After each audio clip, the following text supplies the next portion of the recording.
I'm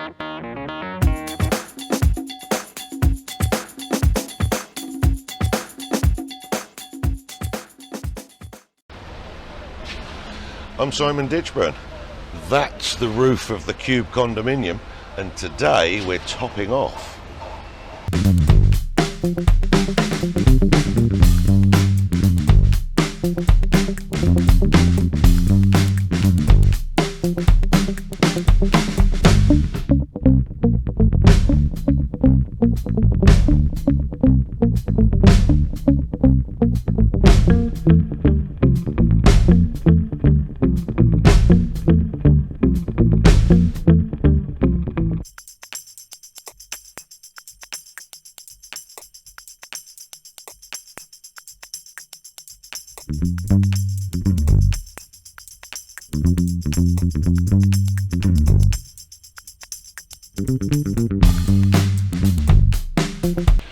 Now there are some very important differences between the roof and the floors below. Most importantly is the roof, because it's facing the elements, has a waterproof chemical added to it, because concrete on its own really is not waterproof.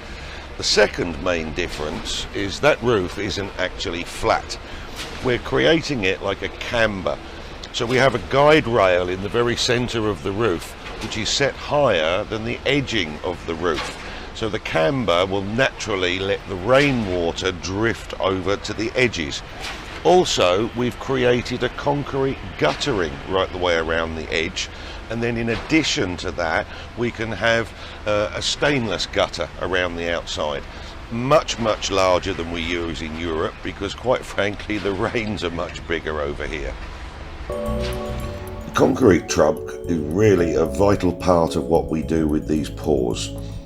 They cost around 54,000 baht per day. That's including the operator and the remote, but it saves a huge amount of labour with being able to deliver that concrete by remote exactly where you want it.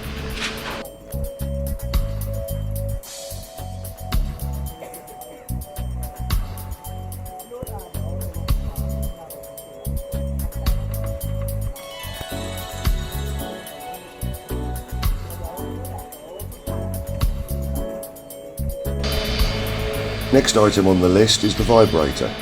This is all about lifting the air out of the concrete, bringing it to the surface.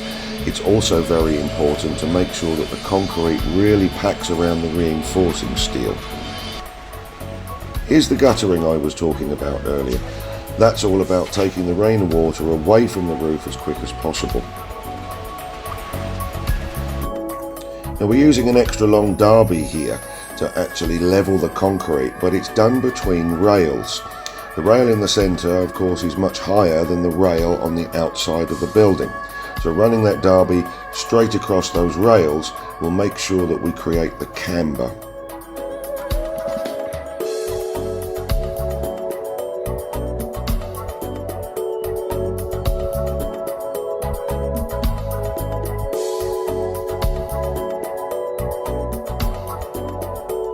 We're up to about the halfway point now, and you can see really how wet everything is there this morning. It's been a bit of a drizzly start. However, that's made a cooler working temperature, and I'd rather be pouring the concrete in this type of weather than the 40 degrees of heat that it can be here.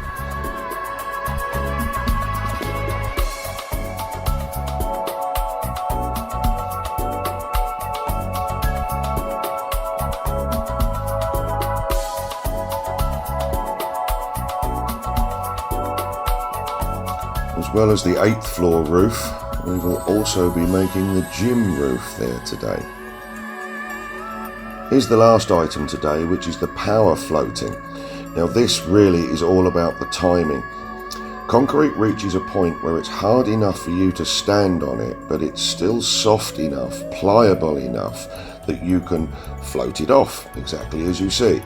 Now the idea of the floating is not only does it give that beautiful flat smooth finish, it also binds the top layer of concrete together, sealing it so it's nearly impossible for the rainwater to work its way down inside. But we will add an extra chemical on the top once it's dry tomorrow.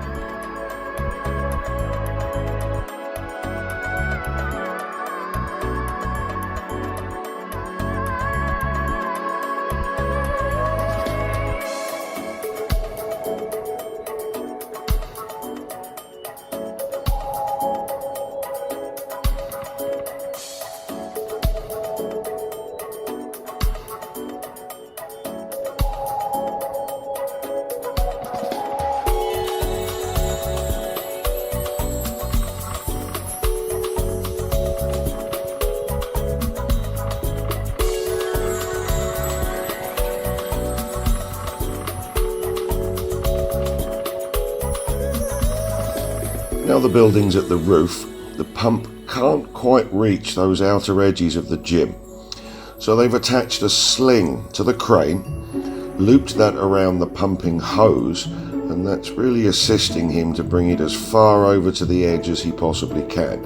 The last little bit, I'm afraid, down into the guttering, they're going to have to scoop that in by hand.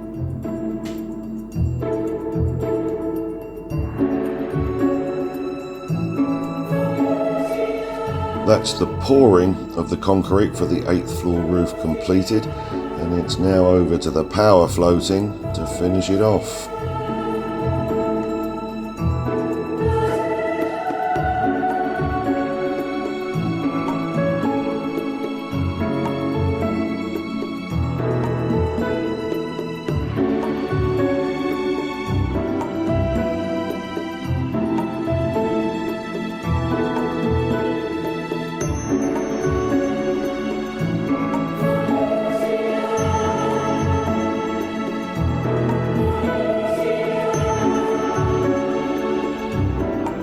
The morning after, and there we are, it's official. The Cube condominium has a roof.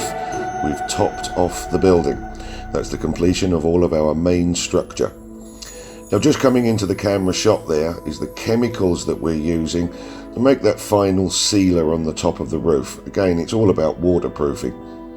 They recommend you add that chemical every 2 years to maintain the waterproofing and the structure of the roof. And you'll certainly know the difference if you don't use it. Well, I'll leave you till next time, where we've got to continue on with the render of the outside of the building and leave you with that final shot of the gym.